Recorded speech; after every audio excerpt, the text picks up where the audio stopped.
to the StephUp podcast. I am your host, Stephanie Ann Webb. And on today's episode, I have my friend and brand story coach, author, speaker, Amy Lanci. Hi, Amy. Hey, thank you for having me. Thank you for coming on. I met you through a mutual friend, Katana. So I've gotten Yes. to know you over the past few months, I think. Yeah, months. Yes. Yes. And it's We, been so lovely. it I has. think And I think we like each other like a lot because like we end up having these out 1 to 2 hour discussions. I know sometimes that's crazy. Because we're in an author support group where we Yeah. discuss writing and things like that. And hmm yeah, so I'm hmm so grateful to have met you. You're so kind and gentle and sweet and encouraging, and you're just a wonderful friend. And Oh. yeah, so for anyone who doesn't know, because I did not know what a brand story coach was, can you talk a little bit about that? What you do? So as a brand story coach, I help define the story behind someone's business, whether that is through branding or marketing or for publishing their books. So, for instance, when we when we think about Simon Sinek, right? He wrote "Start with Why." We think about his TED Talk, how he talked, that which is the exact same name. And so you can say that that's a brand story for him because, there is the book, but then we all remember the story of how we all found his TED Talk and we're so in awe of everything that he said. Like, it's not about how you do things, it's about why you do things. And that stuck out to us. And so forever, that's why we think of Simon Sinek as the why guy, the start with why guy. And so with my clients, it's about finding that story that is kind of their signature.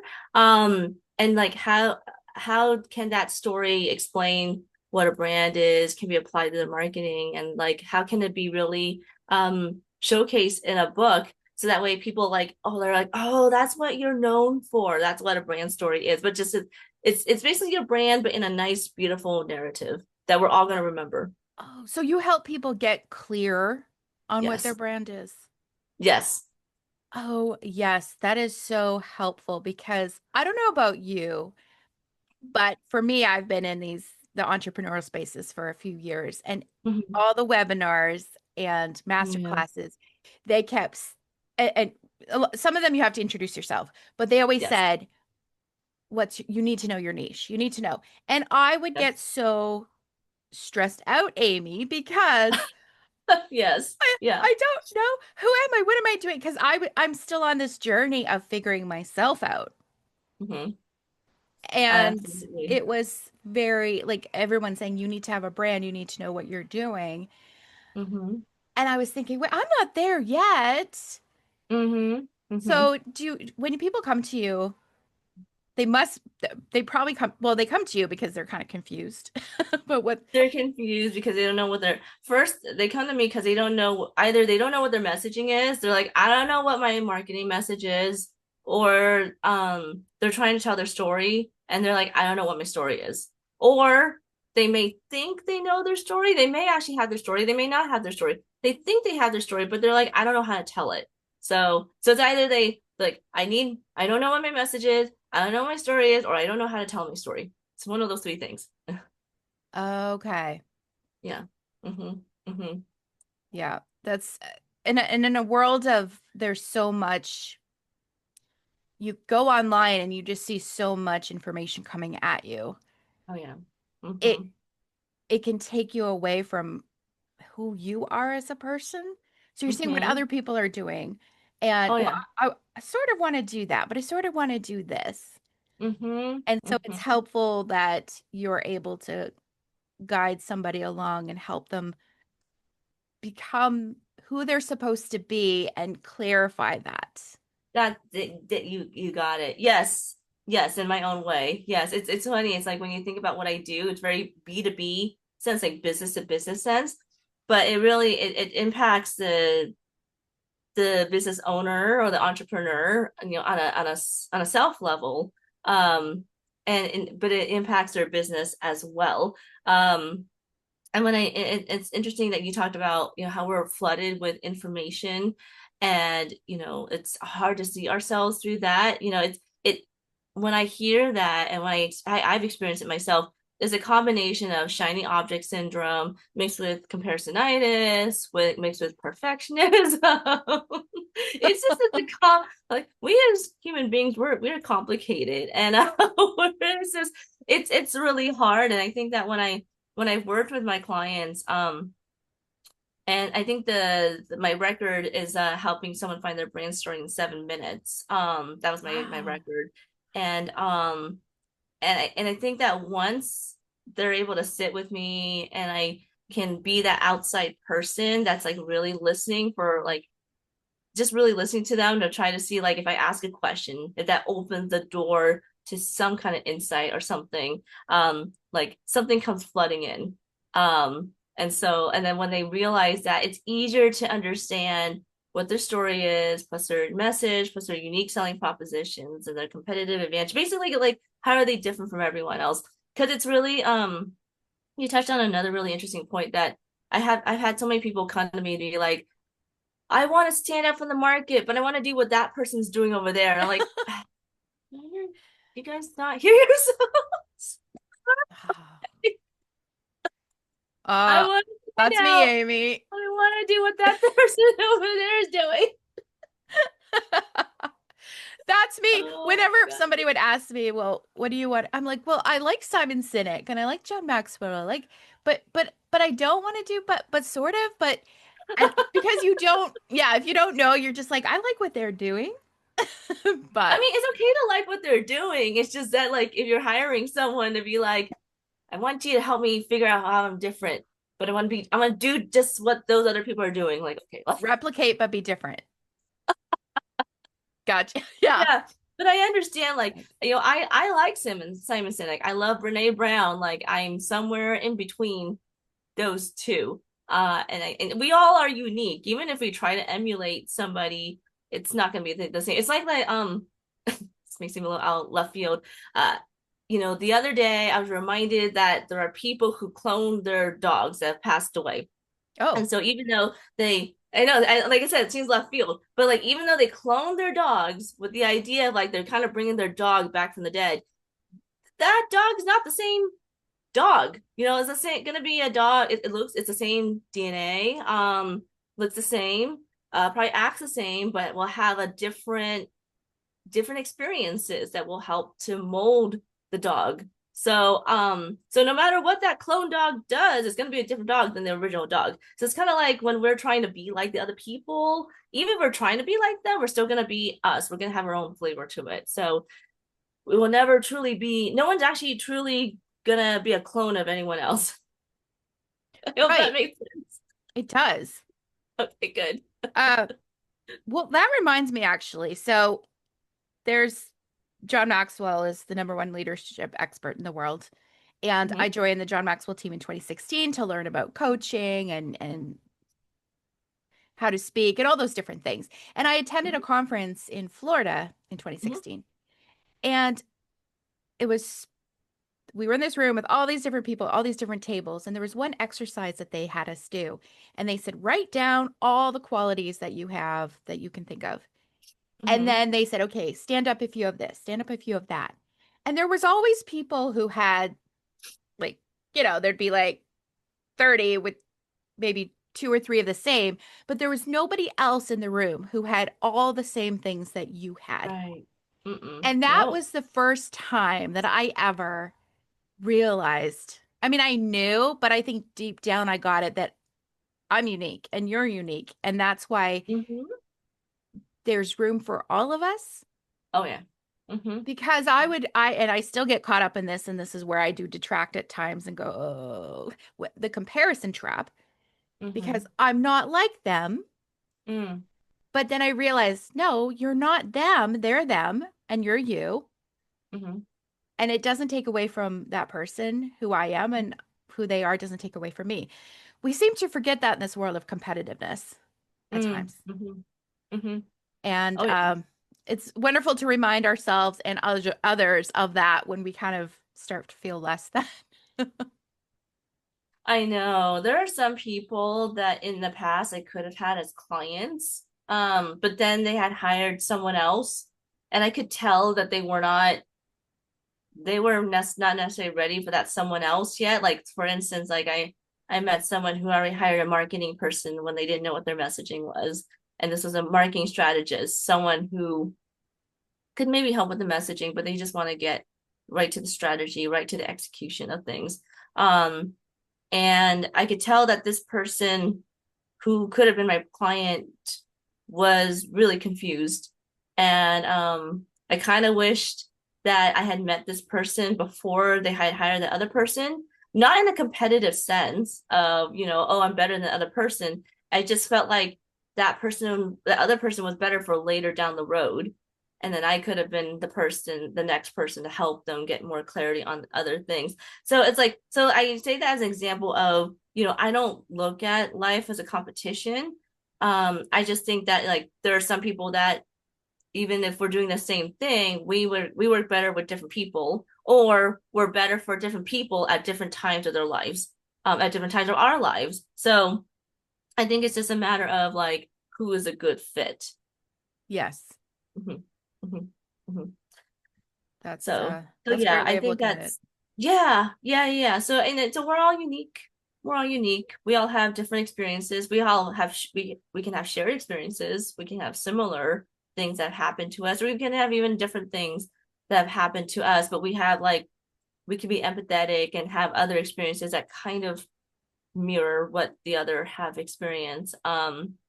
So so yeah, either way, like there's not going to be another one of us for forever and ever. We're the only one of our kind, Yeah, no matter what anyone says. So that's well said. Thank you. welcome. And Anytime. you're also helping, like you're also teaching what, because you work with adults, but you also teach children Oh about yes, I did. unlocking their creativity. Yes, so I did an after school program with my daughter's school earlier this year, where I taught them about storytelling. It was a class that was a combination of writing and fun things like drawing and playing with clay in order to build characters, build out their worlds. They got to make their own world. Uh, they got to uh, they got to stand on my milk crate as like a stage. So it was partially public speaking. Oh, So can we you basically got explain to the milk crate is a part of your in your basically books and it's a part of your story. Can you just talk a little bit about the milk crate? right. So the milk crate is something that is a really it's a symbol that's really near and dear to my heart. So years ago, I had a vision of someone standing on a milk crate in a public square.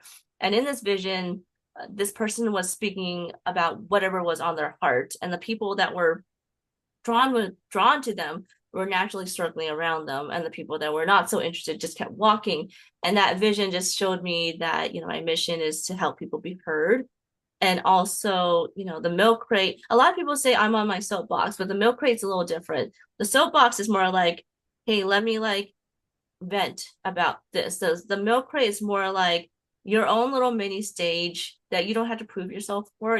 We all have a milk crate, and that's something that we can stand on and just tell the world what is our truth. What is the truth that we want to teach to everyone else. So it's not so much like let me get on my soapbox and vent about this thing that's really bothering me.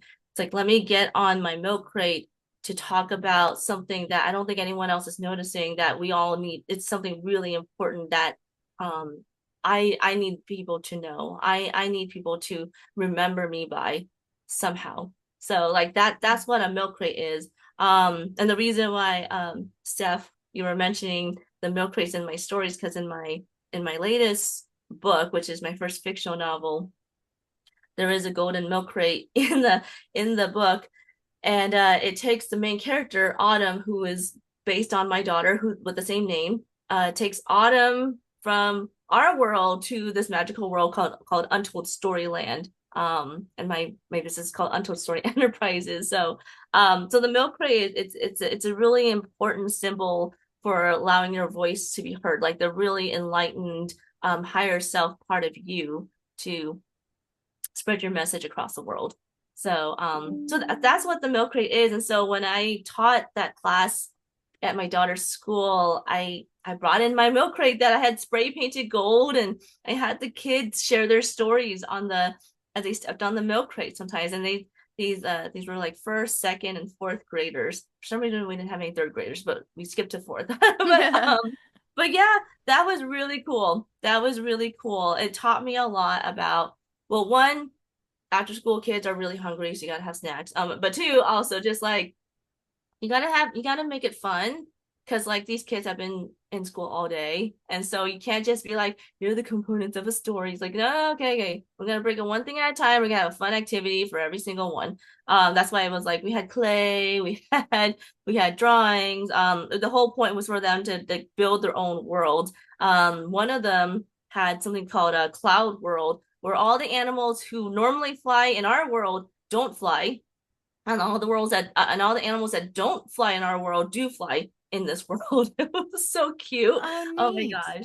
And yeah, that was really cool. That was really cool to just kind of, allow them to be really creative, because I don't know about you, but for some reason, I feel like I'm always fighting and protecting my creativity as I become an adult, because it's easy to lose it and it's easy to forget about it. And I think that, creativity, we think of it as something that's just dedicated to artistic things, such as, writing, drawing, painting, making music. For some reason, we reserve creativity for those things, but we really creativity is just the act of creating, and that could just be as simple as coming up with a brand new idea, something different that has the world has never seen before. That's where innovation happens, that's where solutions happen. And when we are lacking creativity and we're burned out, that's when we're just kind of caught in our own loops, like circuses, or our own like prison loops. And it's just the world is not a happy place without creativity, honestly. We need creativity and other things too, but definitely we can't forget about creativity. And also I am teaching a writing workshop for teenagers this coming summer through one of my local libraries. So that's going to be a whole new adventure. The Nice. library did say they're going to bring snacks, so I don't have to worry about the snacks part. But and That's another friend amazing. of mine was like, make sure there are snacks. I'm like, oh, don't worry, there's gonna be snacks. But we're gonna take the teenagers down like a fun, creative path. I don't want it to be like, ugh, we're forced to go into the summer program and write essays. Like, no, it's not an essay writing class. It's gonna be a fun storytelling class. So yeah, I think like what it is now in my business is that like I've had like 7 to 8 years experience in the branding and marketing space, and now like with grown-ups, I'm helping them with figuring out what they need to write their books, their what should be the focus of their next books, as well as like helping them to develop that, and how that relates to their brand. Then with the kids, it's more about reminding them who they are, giving them a place to be creative, showing them what makes them unique. Because once they get older, they're going to kind of start to forget that, because they're gonna want to fit in with everyone else, want to make friends.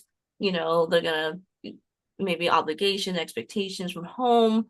And it's easy to forget that part of yourself. So I just want to, with these kids programs, I want it to be a place where the kids like really have a strong foundation, and this is my creativity, this is my flavor of that. These are my ideas. This is how I'm celebrating them. And I just want them to have those memories, so that way, when the world is like bombarding them with all kinds of things, they can at least remember like, oh yeah, like we had that experience where we got to be creative, and that was amazing. And just let that be a symbol. Let that milk crate be a symbol of not forgetting who they are. That's such wonderful work because yeah, get them young, start start them Yeah. young, Hmm. Yeah. understanding that creativity is a wonderful thing. And so many kids get lost in their phones. I Oh my remember gosh, I do. when I was a kid, it was TV. We didn't have cell phones, but now if I was a kid, man, Right. I'd constantly be on that. And I'm I know. grateful that we weren't because it allowed me to, I did write lots of stories and Hmm. have an imagination. And Yeah. kids are losing that. We're all losing that if we don't keep up with it, like you said. Yeah, growing up, I was speech delayed child, so, fitting in was really hard for me, but, writing was really it allowed me to be creative and also just to get my thoughts down in a safe space. And, also I was reading comic books and I was reading some other sci-fi fantasy books, and that allowed me to kind of escape away from the screens. And you're right, we didn't grow up with iPads and the smartphones. And at most I had a computer in my room where I could play mahjong and number crunchers, but that was that was really at most what I could do as a kid with the computer. Otherwise, it was like TV or writing or books. And I think that even then, I came from an Asian household. So on the one hand, my parents were more progressive because they wanted me to be a well-rounded kid. On the other hand, they knew that well-roundedness looked good on the college application. So it was also like, the emphasis was very academic still, even though they did encourage me to, go into orchestra and then, do sports and, go into the school newspaper or whatever. So I was encouraged to do all of those things on top of getting straight A's. That was a lot to juggle, by the way. And but it was like, the emphasis was academics because their number one thing is making sure that I was able to get a job after college. But I think that, that's very, very typical of everyone, everyone's parents. They all want you to, succeed after college. They want you to be able to have something like a job or a business that's well paying.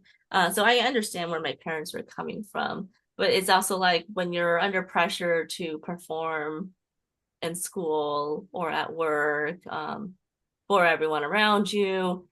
Yeah, like where's the creativity? You can't really fit creativity in all of that. Like that's just more like I got to get things done, done, done, done, done, go, go, go, go, go, and then trying to nap in between. So yeah, and then I find that when I'm tired and I am stressed out, like creativity for me is like squeezing water out of a rock. Like you can't do that.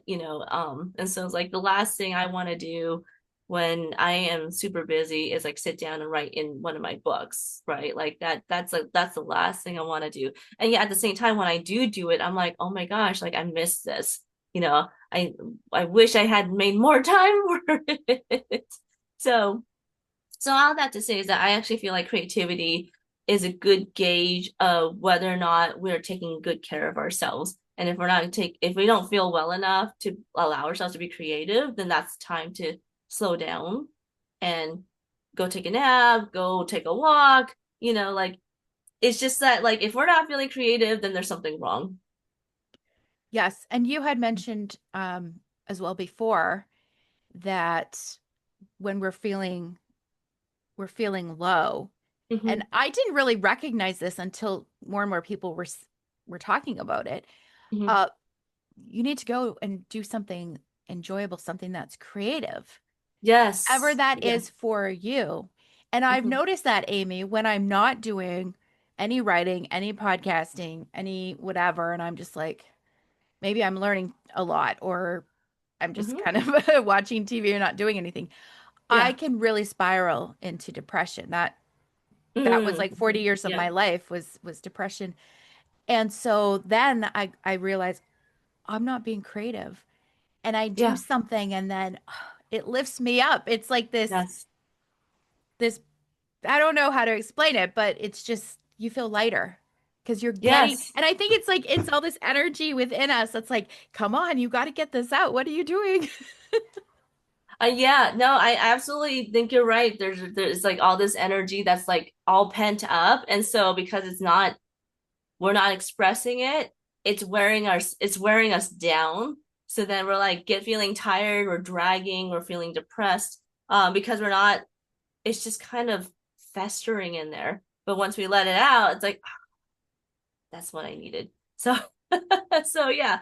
Yeah, I agree. Like when I have when I have not allowed myself to be creative, I feel low, I feel down, and I start to question myself. Start to doubt myself, and I think the biggest thing is that I forget about myself. I think like in my darkest moments, I've been like, I'm not really a writer. Why am I bothering writing books? Like those are like some of in my darkest moments. Like I start to really like start to talk myself out of my craft. And and I think that's the part when that's when we really have to recognize we have a need to create. We have a need to to celebrate something that has been in our heads all along that we didn't know how to get out until now. So it's just I think like I said, I think for some reason creativity takes a back seat for a lot of us in our world. I don't know why. Um, but we really need more of it. We really need more of it because the people who are really thriving are the ones that keep their creativity front and center. Yeah. And it's Mm-hmm. very much, well, I remember in the 90s, they started for in the school systems, they were like, oh, we need to cut. And what they would cut was always the creative aspects, the Yes. music, Mm-hmm. the drama, whatever. And we need to keep Yes. academics. And, people have Mm-hmm. said in Europe, they Mm-hmm. very much it creativity, like the music and the Mm-hmm. writing and the philosophy and the drama and all that. It's very much a part of it. They would never think Oh of yeah. cutting that. Mm-hmm. And and it does when you're constantly focusing on just academics. Mm-hmm. First of all, burnout. Like we are in a North America, we are in a hustle burnout culture, Oh gosh, yeah. which Mm-hmm. I don't thrive in. And Mm-mm. and that's Yeah. why I tend to get stressed out and stuck at times in like the entrepreneurial world. um and for those of us Mm-hmm. who are so realize that we know how important this is, we're Yeah. like we have to get back to who we are. Oh yeah. And we cannot let AI take that away from us. And you and I have talked about using Chat Oh yeah, yeah. GPT. Oh yeah. Honestly, Amy, I'm actually cutting back a lot more on it because I realized Okay. it's a tool. Yeah. I appreciate it. Mm-hmm. But at times I would allow it. I would have a question, then it says, "Oh, here's the thing for you. Here's the," and I was like, "No, I don't want you to write it for me. Stop. I don't want to look at Just it." I just need to like talk to someone about it. Yes. And I have to say, like, Yeah. stop because I don't want to rely on this. And Right. because then I'm going to start losing how do I respond to people? Maybe Yeah. online, Yeah. right? Like I'll ask ChatGPT, okay, I need to take my defensiveness and anger out. Please help me with this is what I want to say. Great. But I don't want you to write everything for me. Yeah, exactly. Exactly. You don't want you want to still be strong in your voice, but you don't need AI's help all the time because then you're gonna that part of you will start to fester. Actually, that reminds me. So I majored in biology in college, and so I took a lot of wildlife classes, and one of the classes I believe it might have been my animal communication class, and there was an experiment. They had there was a bird that was known for nesting, and and that was their behavior. Oh, okay, all birds nest, but like they took this one particular bird, and it normally nests at a certain time of the year, but they took this bird and they actually prevented it from nesting. Like I don't know, I don't remember what they did, but they try to keep it from nesting.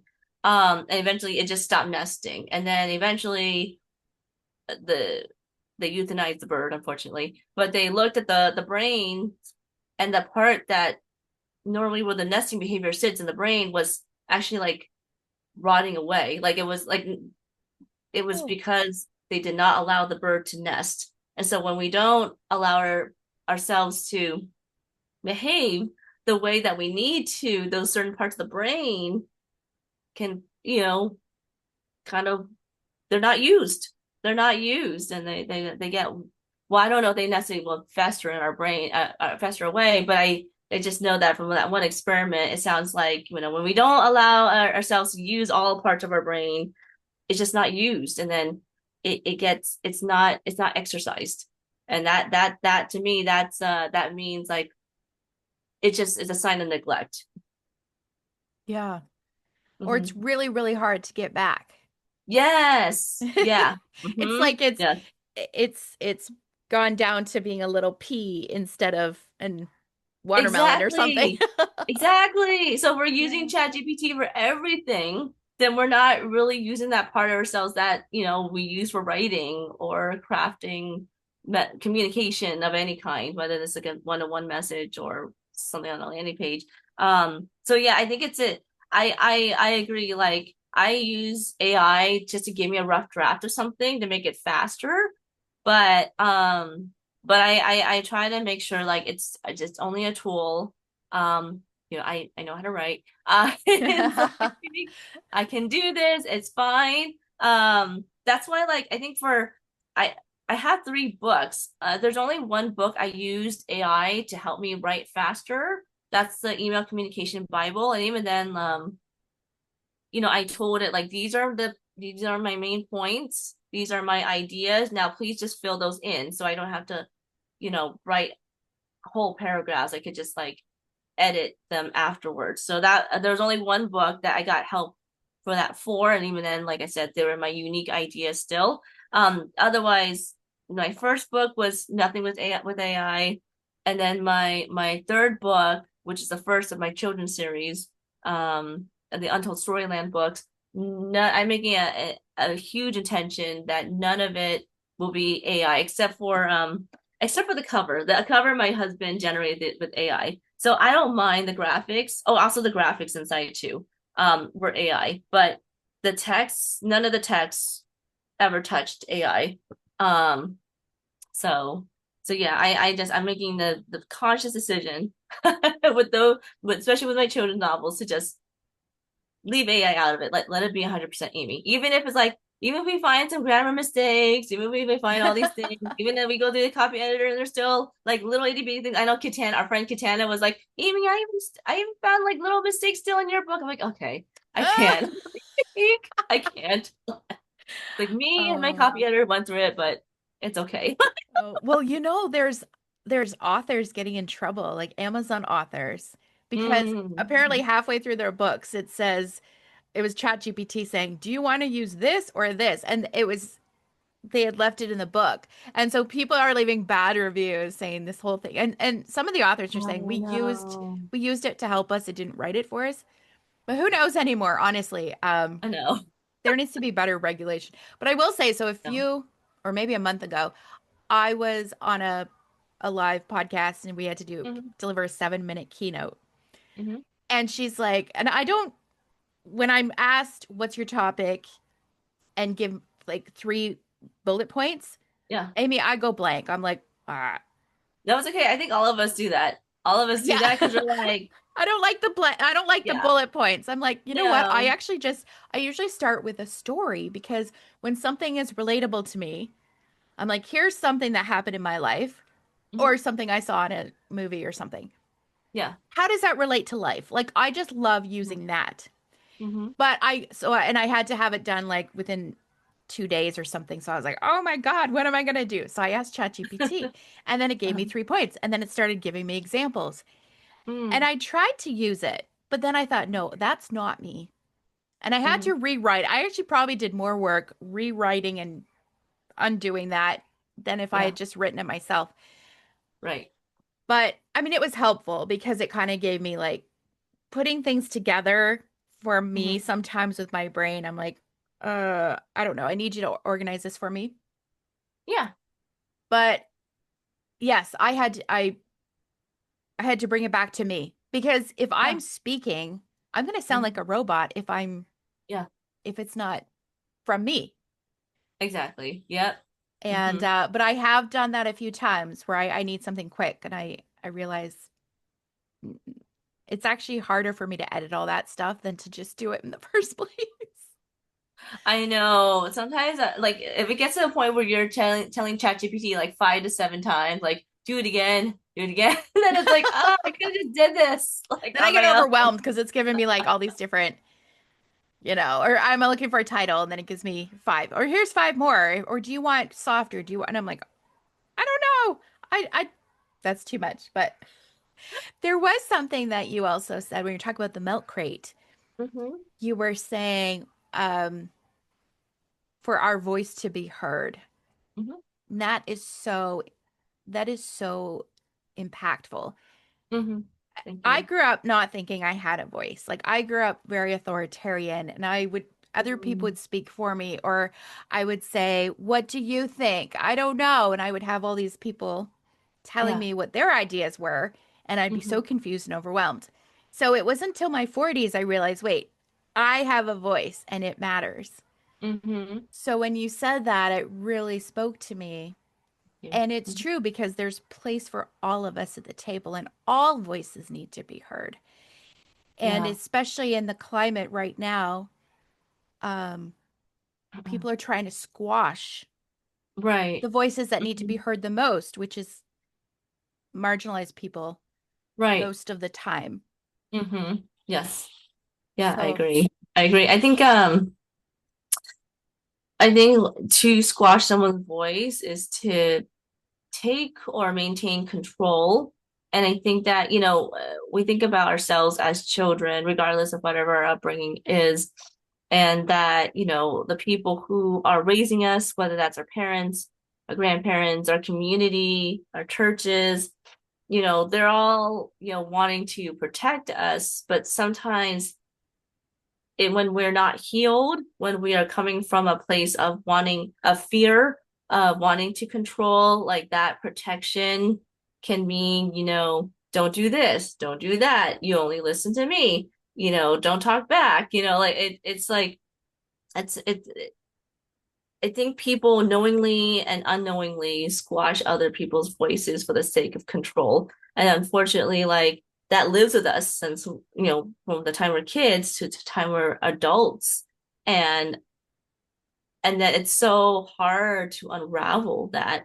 I mean, I know for myself, being a speech delayed child, I literally did not know I had a voice also.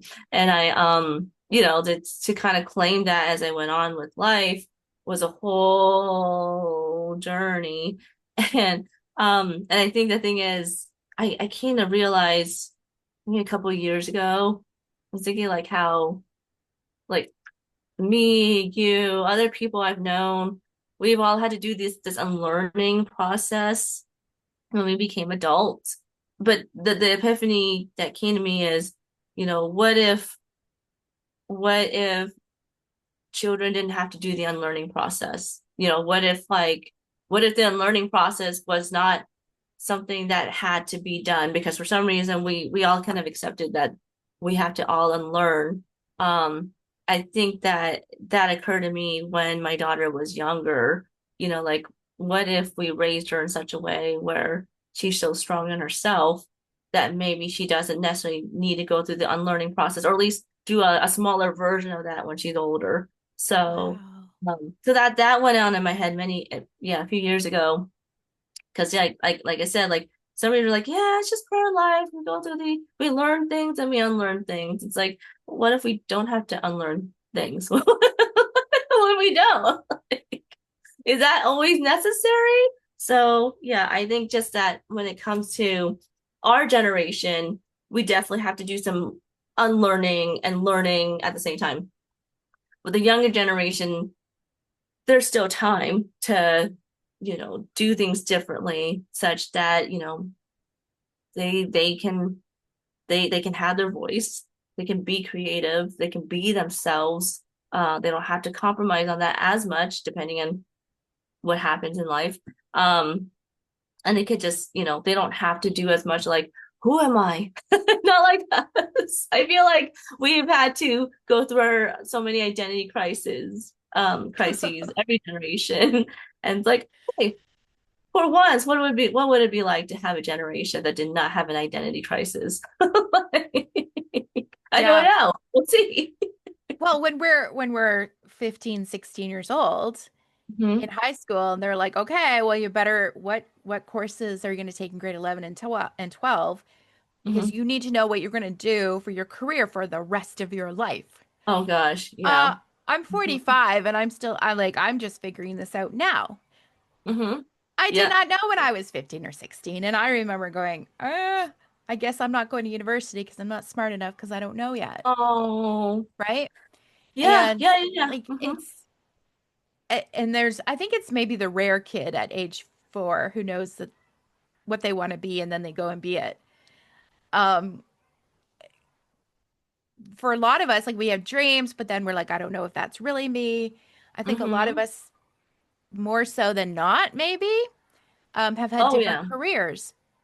So Hmm. as you're learning Hmm. and growing and you're finding who you are, like, oh, maybe this is my fit or this, or I'm going to try this. And You know, yeah, it's interesting that you said that, Steph, about, when you're 15 or 16 and you're expected to know what you're gonna do for the rest of your life, and you're like, I don't know. Um, First of all, it's normal to not know what you're gonna do. Second of all, it reminded me of was it 2 or 3 years ago? I went to go speak to my friend's high school classes. She was a high school teacher and she taught like 6 classes of high schoolers. And and I was speaking at every single class. It was quite the day. And in every single class, I asked the question, raise your hand, or no, yeah, sorry, not a question, a statement. Raise your hand if you feel pressure to figure out what you're going to do for the rest of your life. And every single hand raised their hand in every single class that I went to. oh, I asked that question. All these high schools, they were like ninth, 10th, and 11th graders. I don't know why there weren't 12th graders, but yeah, ninth, 10th, and 11th graders. All of them, every single one raised their hands. Because kids are expected to know what they're going to do for the rest of their lives. And honestly, I mean, when I was going to college, which was many, many years ago, 20 something years ago, the statistic was, on average, college students change their major on average 7.5 times. Like seven seven and and a a half half. times change their major. Yeah. And I think Um, after 2 or 3, you can't anymore, or you get no, you chart. can't. Yeah, I think after 2 or 3, like you can't unless unless you're willing to take on an extra year of school. At Uh, that point, you're gonna be like, well, you're gonna have to like be in school for longer if you do it any more times after the second or third year. So after the second year, I believe. So but yeah, and even then when you look at my story, because in my story I did major in biology. I went into science for 14 years, and then now like I'm a brand story coach, which is like I did use my major for 14 years, but then realized that my life things I went it just I was not meant for a career in science after a certain point. So, and that's a whole other story, but just saying that like we may think we know what we're gonna do. Like I thought I was gonna be a marine biologist, and then life takes us through twists and turns, and then we end up doing something completely different.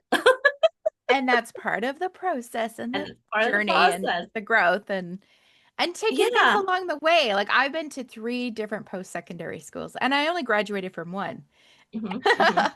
And they're all like different things. I You did had to find your fit, right? Yeah, I yeah, guess about I did finding music and paralegal. fit. It's not about failure, it's about finding your fit. Yeah. Yeah. So, and then you take something from Yeah. everything that you've Yeah. done. It's very Oh. fascinating. Yeah, exactly. And you know what? That reminded me, there was a birthday party I went to years ago. This was before COVID, and it was the one of the girls my daughter went to daycare with. So it was her birthday party, but there was an older cousin, who was in the first year of college, and I just said hi to her, and I just it was socializing, right? But you know. This is normal for me. I start learning someone's story after like 5 minutes of knowing them, and so like this college student at the party. she starts telling me about like, yeah, I like school, but I feel really stressed out because I don't know what to major in. I'm supposed to pick my major, but I don't know what that is yet. Yada yada yada yada. And then I'm just telling her like, look, like people change their major on average 7.5 times. Even then they may not even get a career in the degree that they thought they were going to get, and that's okay. That's okay. You pick something, you try it, and you may end up doing something completely different. And I just remember feeling her mom's eyes from across the room looking at me. She did not look happy that I said that. Like, But you're helping to prepare because it's true. yeah, it's the truth though. I wasn't like saying propaganda. I wasn't saying anything that was an over exaggeration of anything. I'm just like, it's okay if like you pick something and you end up changing it later. It's fine. Like it's reality. Because like in our parents' age, they stayed at the same job for 30 to 50 years and then retired. Like that was the old way of things. But now, like our reality now, that doesn't match our reality now. Even if they So were miserable doing it.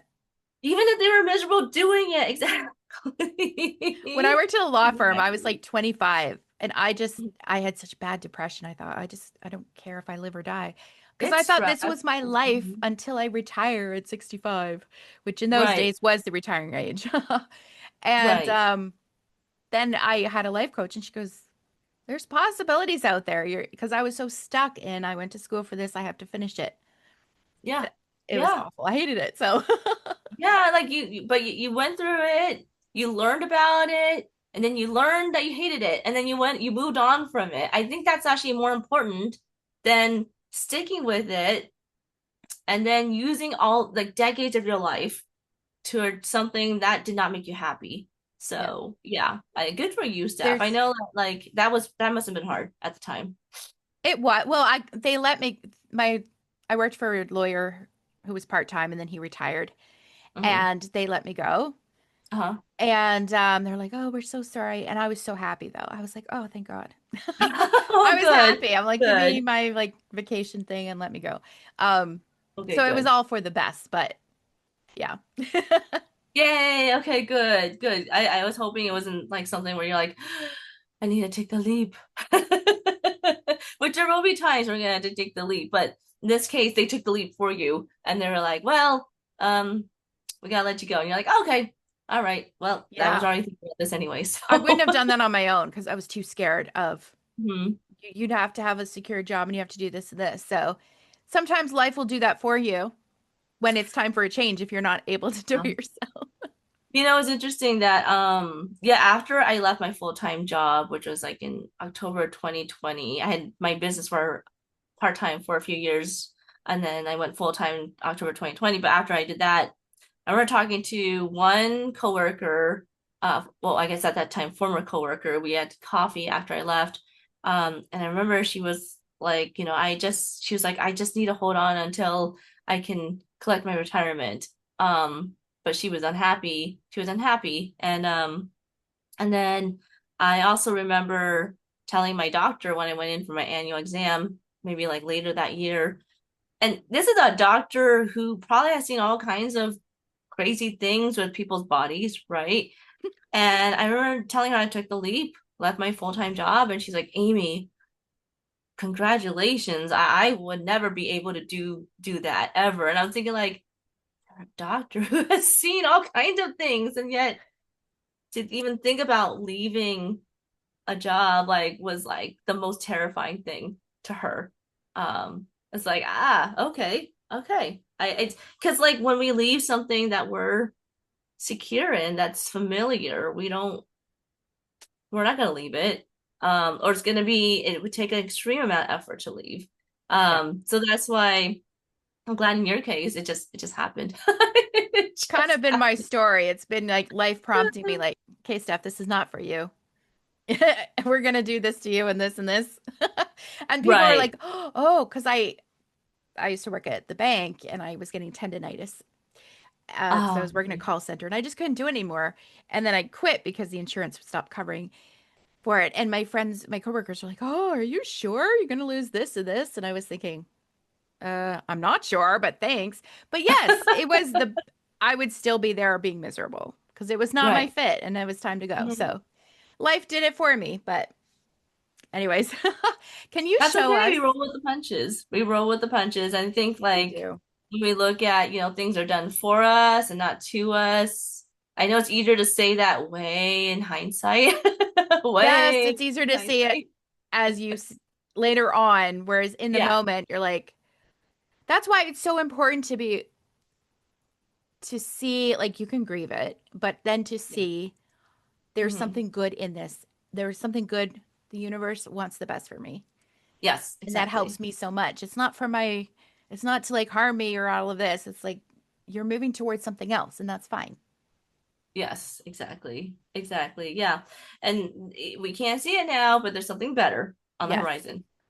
But just got to believe that there's something on the horizon. I just wanted That's the fun to, part. I Mhm. wanted to read a paragraph. Can you show your book, Untold Oh yeah, my Storyland, my The third Voice book. Yeah. Within? Beautiful.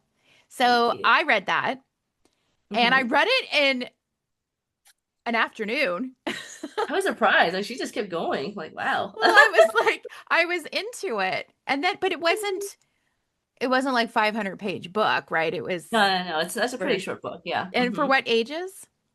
I wrote it for ages 8 to 14, 8 to 12. I'm trying to Yeah. remember, like something like that. Yeah. So, but I wanted to know how it ended. I was really engrossed in the story. But I wrote to you when I got to this paragraph. I was like, Amy, this speaks to me so much. So I'm just gonna read Go it here. go So ahead. Yay. they're Autumn and the characters are on an adventure and they're coming up something scary. Yeah. And so this is that part. So the Hmm. one character says, listen up. Where we are going is unlike anywhere you've been before. It will be dark, and we will be walking for miles in this cave, with only one torch to lead the way. You're going to hear noises that will make you want to turn around and run away. Ignore them. They are meant to scare you away from the very thing we are looking for. The Mm. closer we get to our destination, the more noises we'll hear. But whatever you do, keep walking forward. Mm. And that's just Hmm. like what we're talking about, the scary things that come up, the noises, the online space, the comparison. I Hmm. let that get me down a lot. And it feels Mm. dark. It feels dark. Oh, I get it. I've And been then there. I'm I've been there like, about the picture. Hmm. keep walking forward. That's on Hmm. your path. And Hmm. so when I read that, I was because I was going through that at the time when I was reading your book, and I was like, Oh. baby. Thank you so much. It gives me chills whenever you read that passage because it's just, I think the fact that I wrote those words by myself with my computer and then hearing someone else say them out loud, it's just it brings me joy that one, someone other people have read it, and then two, that it continues to impact you in your own special unique way, which I would have never ever predicted. So I am, thank you. I'm honored. I'm honored that you read that passage and you keep that passage on your desk. And I just I think that sometimes when we're writing our books, our stories, we it's easy for us to say it's just a story, but we don't really know what that really means to someone else. And it's very easy to be like, it's a story, it's a cool story, and that's all it is. And I think that like when you read my that passage of mine, it just, it makes me feel like the future is bright and that, I've done my part and I'm continuing to do my part, but just feels like I've done my part in in some people's journeys, um, in ways that, you know, will continue to unfold. Yes, and you never know, right? That's why when those prompting, I call them promptings. Our friend Katana calls them downloads. Yes. Mm-hmm. Whenever those things come up, Mm-hmm. it's like share it. You're Yes. meant to share it because you don't Mm-hmm. know. It might that person that you're kind of maybe you're nervous to tell them, or maybe you're like, oh, they don't need that, whatever. You never know. And that prompting is just saying, yes, somebody else needs to hear this. And Right. that's what's so encouraging about sharing our creativity, especially when we're scared, because Mm. Maybe you're the light for that person. Yes. Mm-hmm. Oh yeah. There's a story in the Shinto religion of the goddess Amaterasu. Have you ever heard of Amaterasu before? No. Okay, so basically, she was the goddess of the sun. And at one point, she got in an argument with her brother or somebody in the god world. She got in an argument with them. And so she was so distraught, she ran to a cave. She hid herself in a cave for a long, long time. And when that happened, the whole world went dark because there was no sun. And eventually, some jokester, smaller god was like, "Okay, we gotta fix this." And so he went to the mouth of the cave, and he laughed really loud, and he ran away. And the echoes of his laughter, traveled through the cave to where Amaterasu was, and it was enough for her to say, "Hey, you know what?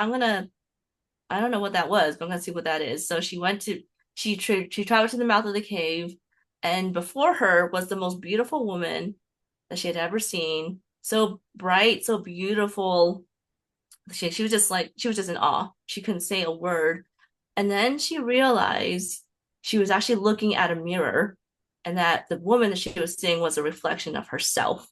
And that was enough for her to finally get out of the cave and then light up the world again. And so when I hear that story, it reminds me about how, you know, we we have our own light, and that we don't know how our light actually impacts people around us until like because we're always like we always have that, right? Like that we don't know what the room is like when we're not in it.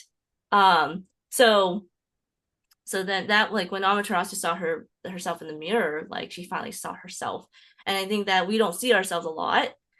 And then until like something happens to remind us, and then we can go back to coming out of our caves. And so I hold that story really near and dear to my heart because sometimes we are our own Amaterasu. Sometimes we do hide in our caves and we don't want to come out. And because we want to, it's easier to hide than to come out to face the world.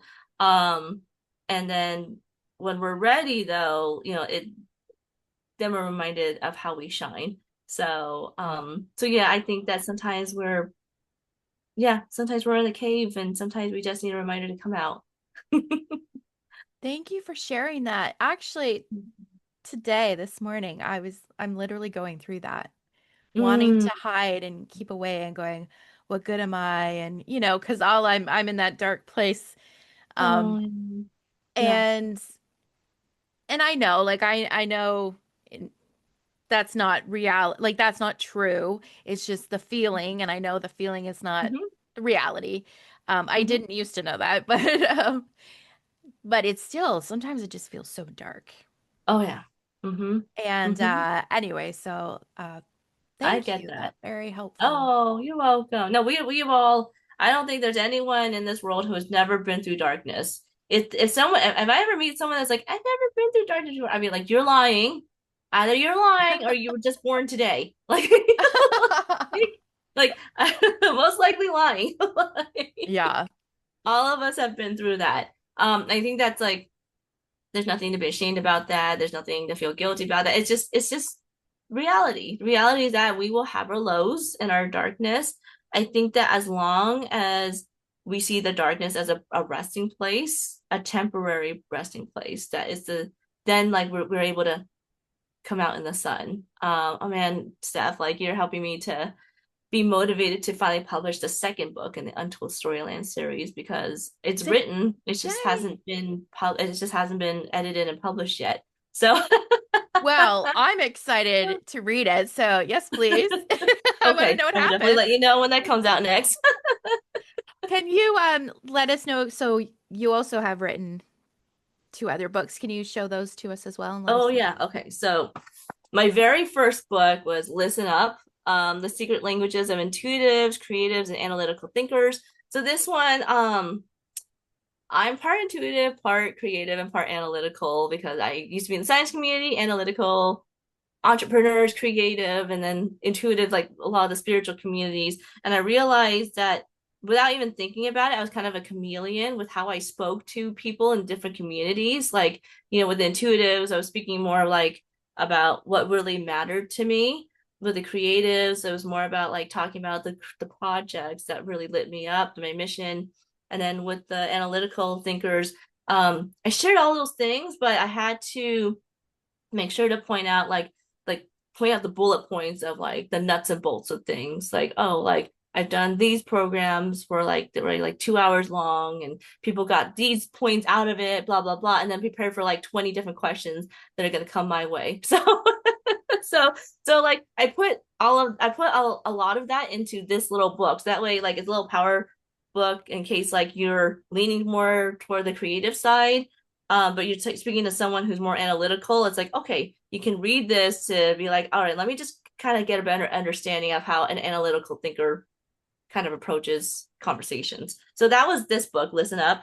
Awesome. And then the other book, the Email Communication Bible, Write Better Emails at Work. It has 18 time saving templates, and 10 helpful AI prompts. So basically, I noticed that with text and emails, it's very easy for people to get frustrated or mad at each other because, it's hard to convey what you really want to convey in text. And so, I wrote this book because I felt like, there needed to be more education on, okay, this is how to write an email better. Like this is how you apply emotional intelligence to writing emails. Like you're thinking about like what does this other person really need to hear from me? Like if you're sending an email to a boss, you're not gonna write an essay to them. You're gonna write like the top three bullet points of what they need to know, plus a subject line to indicate the urgency of it, and then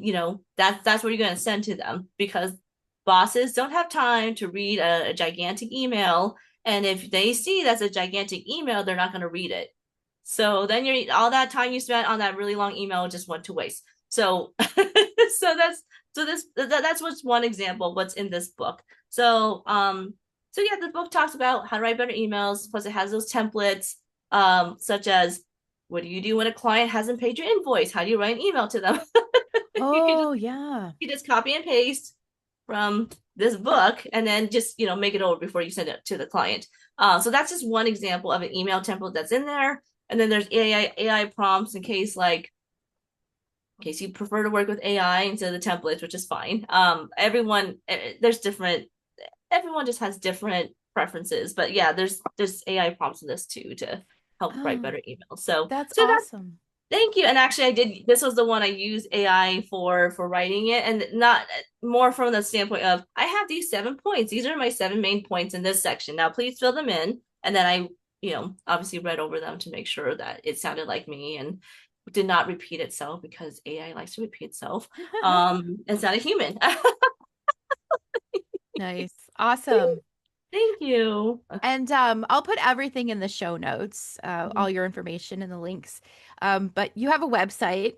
Can you give us Yes. the name of your website? Untold Story Enterprises. This one story, not stories. Untold Story Okay. Enterprises.com. And I'll also put the links to all your social media if people want to reach out to you. So, Yay! Thank yay! you. Thank you, Thank you. Amy. And do you have anything you would like to add or any words of wisdom you'd like to share with the readers or Oh, listeners? Oh my gosh, readers. the readers. Well, the readers and the listeners.